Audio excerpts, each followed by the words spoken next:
এবার ছোট নীলপুর পীরতলা মধ্যপাড়ায় মহিলা তৃণমূল কংগ্রেস কর্মী নয়নতারা শেখের বাড়িতে হামলার অভিযোগ উঠল বিজেপির বিরুদ্ধে। রাতের অন্ধকারে এলাকায় কিছু বিজেপির দুষ্কৃতীরা এই হামলা চালায় বলে জানান নয়নতারা শেখ ও তার পরিবার। গতকাল রাত 1টা নাগাদ হঠাৎই বাড়িতে ইট বর্ষণ শুরু হয়, ভেঙে যায় বাড়ির জানলা, খুলে নেওয়া হয় লাইট। যে রুমে ইট ছোড়া হয় সেখানে ঘুমন্ত অবস্থায় ছিল নয়নতারা শেখের বড় ছেলে, তার বৌমা ও তাদের 5 বছরের ছোট্ট মেয়ে। আজ সকালে বাড়ির সামনে পড়ে থাকতে দেখা যায় বেশ কিছু মদের বোতল, আধ লাইটের টুকরো, এই জানলার কাচের টুকরো এবং খুলে ফেলা সেই লাইট। এর আগেও বেশ কিছু ব্যক্তি তার বাড়িতে হামলা চালায় বলে অভিযোগ করেন তিনি ও তার পরিবার। বিধানসভা ভোটের রেজাল্ট আউট হওয়ার পরেই নীলপুরের বিভিন্ন জায়গায় এই ধরনের হামলায় উত্তেজনা ছড়ায় নীলপুর গোটা এলাকা জুড়ে।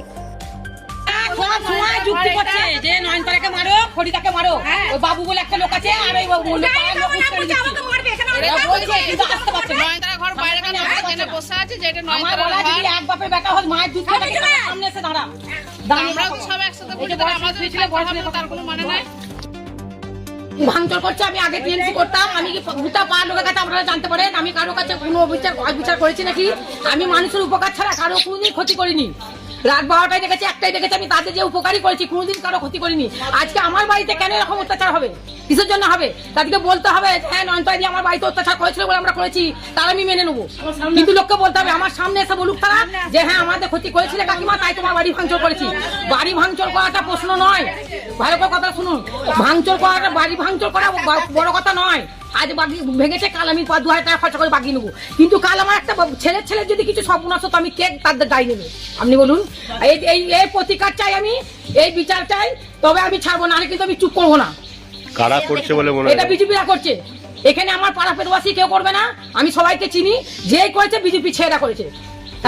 রাতের বেলা এই এত ভেতরে ঢুকে এসে হ্যাঁ, এর আগের বারে যখন 2000 কত সাল ছিল, 21 সালে যখন বিধানসভা না লোকসভায় একবার জিতেছিলাম, একটা ওয়াশিং মেশিন ছিল, এই সেটা 5 ছেলে করেছিল, আমি নিজের চোখে দেখেছিলাম। সেই ওয়াশিং মেশিনটা আমার ভেঙে দিয়ে গেছিল। আমি চুপ করেছিলাম যে 5 ছেলেটা ভুল করেছে, করুক, ছেড়ে দিই। কিন্তু এইবারে আমি মোটেই চুপ করবো না। জিততে পারে শুভেন্দুদা, শুভেন্দুদাকে বলতে হবে আমরা এই বিচার চাই। কেন ভাঙচুর করবে? আমি পার্টি করতেই পারি, বিজেপি করবে লোকে, তাই তো? যখন যে আসবে তার সঙ্গে তখন পা মিলিয়ে চলবে। কিন্তু একটা মানুষের, গরিব মানুষের ঘর ভাঙচুর করে কি করবে? আমরা পার্টি করতে বহুত টাকা কামি রাখিনি। গোটা ঘরে তো ইট, হ্যাঁ গোটা বাড়ির ভেতরে ইট ঢুকেছে। ওখানে আমার বড় ছেলে থাকে, এই দুটো বাচ্চা নিয়ে ওর গায়ের মধ্যে কাঁচ চলে গেছে, ইট লেগেছে। কোথায় এই জায়গাটা? কোথায় এটা ছোট নীলপুর মধ্যপাড়া, 14 নম্বর ওয়ার্ড। কটার সময় জানতে পারলেন আপনি? আমি 1টা 5 ছাদে উঠেছি, তার আগে হয়ে গেছে কেসটা। আমি ভাবছি আমার ইট রাখা আছে, ইটগুলো হয়তো পড়ছে। দিয়ে আমি ছাদে স্বামী স্ত্রী গেলাম, দিয়ে লাইট মেরে দেখলাম কেউ কোথা নেই। সকালবেলা ভোরবেলা উঠে দরজা খুলতে যেয়ে দেখছি এরকম ধর অবস্থা। কিন্তু ছেলেগুলো যখন, আমি যদি ছাদে উঠে প্রথমে উঠতাম তাহলে আমি ছেলেগুলোকে ধরতে পারতাম। পুলিশকে জানিয়েছেন? হ্যাঁ পুলিশকে জানিয়েছি, পুলিশ আসছে, পুলিশ এসে একটা ব্যবস্থা নেবে। ব্যবস্থা না নিলে আমাকে ব্যবস্থা করে দিতে হবে। আমি এই নিয়ে চুপ করে থাকবো না। কেন আজকে আমার উপরে হয়েছে, কাল একটা অন্য মানুষের উপরে হবে। কেন এরকম অত্যাচার আমরা সহ্য করবো? আমি তো কারো অত্যাচার করিনি। আমি বারবার বলছি যে সবাই তদন্ত করে দেখুন, পুলিশ দেখুক, আপনারা মিডিয়ারা দেখুন, সবাই দেখুন যে আমি কারো অত্যাচার করেছি, তাহলে আমি মেনে নেবো। না হলে কিন্তু আমি মেনে নেবো না। আমি পরিষ্কার করে জানিয়ে দিচ্ছি। কি নাম আপনার? আমার নাম নয়নতারা শেখ। বাচ্চা শুয়েছিল সেখানে, বাচ্চাটা যদি লেগে যেত তখন কি হতো? আমরা এটা বাগিয়ে নিতে পারবো 2000 টাকা খরচ করে। যদি আর বাচ্চাটা হয়ে যেত তখন কি করতো? আর এখন কাছে কুচি লেগে আছে, সে লেগেছে তো। আপনার শাশুড়ি কি টিএমসি করে বলে এসব হচ্ছে?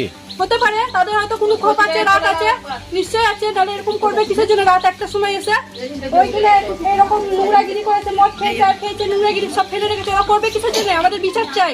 আপনার বিছানাতেও তো দেখলাম হ্যাঁ ফেলে রেখেছে, বলছি তো, সব কুচি সব গায়ের মধ্যে লেগে রয়েছে। আর যদি আমার ছেলেটার হয়ে যেত তখন কে দাঁড়িয়ে দিত? আমরা বিচার চাই এটার। কি নাম আপনার? নাজরানা খাতুন।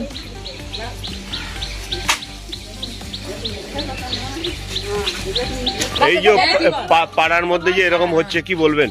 কি বলবো? এর বিচার চাই আমরা, এর বিচার করতেই হবে। আজকে ওর করেছে, কালকে আমার করবে, কালকে আরেকজনের করবে। আমরা টিএমসি করছিলাম, আমরা ভুল করেছি? যারা করে হ্যাঁ, 34 বছর সিপিএম রাজত্ব ছিল, তখন সবাই সিপিএম করেছিল। তৃণমূল 15 বছর ছিল, তখন তৃণমূল করেছে। তৃণমূলের খেয়ে আর তারপর দিনে বিজেপিতে ঢুকে বিজেপি, আমরা বিজেপি হয়ে গেছি। এটা আমরা কোনোদিন মানবো না। আমরা এর শেষ বিচার চাই। এর আগে কোনোদিন এখানে এরকম হয়েছে? হ্যাঁ, এর আগে কত সালে ছিল তো এটা? 21 সালে যখন লোকসভা ভোটে তখন ওর ঘর আবার ভাঙচুর করতে শুধু ওয়াশিং মেশিন ভেঙে দিয়ে গেছিল আমাদের সামনে তখন। তাহলে এরকম বারবার করবে, আমরা তো সহ্য করবো না। আমরা কার বাড়ি ভাঙচুর করেছি? আমরা তো ভাঙচুর করছি, বিপদে গেছি, তাদের অশান্তি হয়েছে, ঝগড়া হয়েছে, থানা পুলিশ হয়েছে, আমরা দৌড়েছি। তাহলে আমাদের আজকে কেন করছে? আমরা এই বিচার চাই। কি নাম আপনার? হ্যাঁ, আমার নাম ফরিদা খাতুন। বলুন। রাত তখন 1টা বাজে, একটা চড়াম করে আওয়াজ হলো। হ্যাঁ, কি হলো? তারপরে উঠে দেখি যে এরকম ইট চলে এসছে এবং কাঁচের টুকরো আমাদের গায়ে লাগছে। তারপরে আমরা যখন বললাম যে হে এই করে, তখন আর কাউকে কিছু বোঝা গেল না। এর আগেও আমার দোকানের উপরে হামলা হয়েছে, দোকান বন্ধ হয়েছে। দোকানের দরুন আমার কাছ থেকে ফ্রড করে 30,000 টাকাও খেয়েছে। নিজে আপনার কাছে? আমার কাছ থেকে টাকা নিয়েছে সুকেন কৈবর্ত দাস। আচ্ছা, কি করে উনি?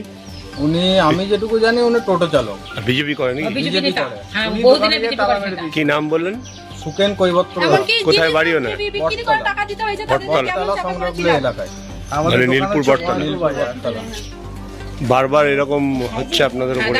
দোকানের কথাটা বাবু বললো না, 30,000 নিচে, 30,000 নয়, 1 লাখ টাকা দিয়েছি আমরা, বললেন তো। আবার একটা দল এসে সে 1 লাখ টাকা চেয়েছে, আমরা দিয়ে দরখাস্ত জমা দিতে বলেছি আমাদেরকে, ওদের পার্টির ছেলেরাই, বুঝতে পারছো? 1 মাস দোকান বন্ধ করে দিয়েছিল, যে দোকানের চাবিটা 1 লাখ টাকা দেওয়ার পরে দোকানের চাবিটা দিয়েছে, যে আবার বাকি টাকাটা দিতে বলেছে, আমরা দিই আর আমাদের পুলিশ আবার অন্য পার্টির ছেলে এসে বলছে তোমরা পুলিশের কাছে ওদেরই টাকা পার্টির দাও। ছেলেরা ওদেরই বলেছিল পার্টির যে ছেলে। ফ্রড কেস করে ওদের মানে কোন পার্টি? বর্ষিতার বিজেপি ওদের পার্টি। বলতে বিজেপি পার্টি, রোলিং পার্টি। তো ওদেরই ছেলেরা আমাকে বলেছিল যে তোমার যেই সঙ্গে দিন স্ক্যাম হচ্ছে, রেজাল্ট বেরিয়েছে, তুমি তারপর ফ্রড 4 দিন কেস পরে করে দাও দোকান বন্ধ থানায়। করে তো আমি এখনো পর্যন্ত যাইনি, যে আমার সঙ্গে যা হয়েছে, তাহলে ওদের রাগটা তো মিটলো, আমার কাছ থেকে টাকা নিয়ে আমি আর যাবো না এসবের মধ্যে, হ্যাঁ। ঝামেলায় জড়াবো না। ভেবেছিল এই টাকায় মিটিয়ে যাবে। আবার যদি এরকমটা শুরু হয়, তাহলে তো এরপর আমাকে যেতেই হবে।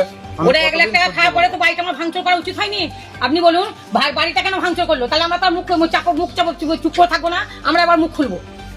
এবার যত দূর যেতে হয় তত দূর যাবো। আমি ভয় পাই না, আমি টিএমসি করেছি, আমার গর্ব। থানার আপনি তো আমাদের বাচ্চাও রাস্তা ছিল ধরে- সঙ্গে নাকি? সঙ্গে বাচ্চা ছিল বলতে বিশাল ক্ষতি হয়ে যেত স্যার। আচ্ছা, খুবই ভয় করে। বাচ্চা একদম ওই দিকের কাজটা যদি মারতো ইট, একদম বাচ্চার মুখের উপরে পড়তে, এই কাজ ঢুকে গেছে। এই বাচ্চাটার বয়স কত? বাচ্চাটার বয়স 5 বছর প্লাস, আচ্ছা, বাচ্চা মেয়ে সে। একদম এই কাজই ঢুকে গেছে এই বাড়ির ভেতর দিয়ে, একদম ভেতরে। তা আমরা পুলিশের কাছে গেছিলাম এবং পুলিশের উপরে আশ্বাস আছে, দেখা যাক কি হয়।